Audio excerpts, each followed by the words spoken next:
friends, Rebecca here, the Dragon Librarian from Farmington Community Library, and Gallie and I are here today to talk to you about some fantastic books that we think you might really like.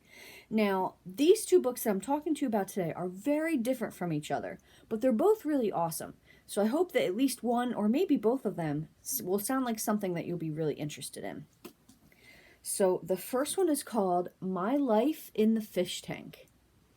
And the first thing, this is by Barbara D. And the first thing that I absolutely loved about this book was the cover. There's just a lot going on this cover, right? The girl, she's looking up, she looks like she's in the fish tank. There's pizza, there's ice cream, all these things are floating around with her. It's pretty cool. And this book is for ages 9 and up. And this is a family story, and it's also a story about a young girl and her learning what it means to be true to herself and be honest with herself. So the girl's name is Zinni, and her older brother Gabriel has just been diagnosed with a mental illness. Now, because of this, her family wants to keep it a really big secret, which Zinni's not okay with because she doesn't like secrets and she doesn't like keeping things, especially from her friends. She's really worried about that, and she's worried about what they're going to think if they find out she's been keeping secrets from them. So she feels a lot of anxiety, a lot of nervousness because of this. And another thing that she's worried about is she loves her science class at school, which is really cool because they're doing all these really cool experiments on crayfish. And there's an opportunity over the summer for her to go to this amazing marine biology summer program. And she just doesn't know if she can go because how can she leave her family when her brother has these problems and she has to stay and help them? And it's a lot for this girl to have on her shoulders.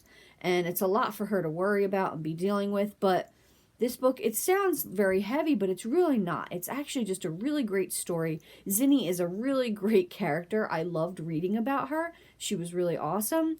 And watching her triumph and learn, what it means to be true to her family, but also be true to herself and, flourish in her school and in her friendships was fantastic. And I also really have a soft spot in my heart for girls in school that love science. And we need to definitely see more of that. But I loved all the sciencey wyancy bits in this book. They were fantastic. So this is just a really good feel-good story. It deals with a lot of issues with mental illness and, like I said, keeping secrets, being true to yourself, being honest with yourself. And it's just an overall really great book. And that's My Life in the Fish Tank by Barbara D. Man, if nothing else, you just have to check it out because of this cool cover. Okay, now the next one is a little bit weird. And you might not be into it if you're not into things that are a little bit scary. But this book is called No Place for Monsters by Kory Merritt. Ooh, look at that cover. Whew. Now, this book is about two kids named Levi and Kat. And they're not really friends in the beginning, but they become friends because Kat is a little bit of a weirdo. She's real crazy and wild and very loud in school, doesn't pay attention, whereas Levi is very calm, he's very studious, he keeps to himself. Well, they strike up an unlikely friendship because there's something weird going on in this town, and kids are disappearing in the night. But the thing that's weird about this is not only are these kids disappearing, but after they disappear, nobody can remember that they even existed at all. Their family, their friends, nobody even remembers them. And it's up to Kat and Levi to try to get to the bottom of this.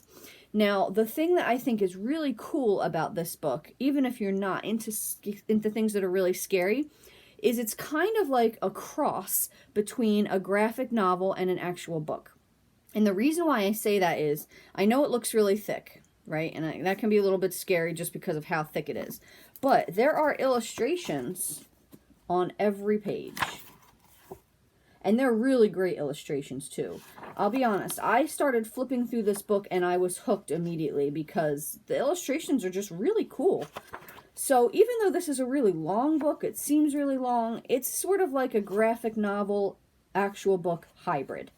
And that's really a cool thing, especially if you like both of those things. If you like books, if you like graphic novels, if If you like both of those things, you'll probably really like this. It is a little bit scary, so it is definitely for ages 10 and up. It's not over the top, I don't think, but it definitely gave me a few chills reading it.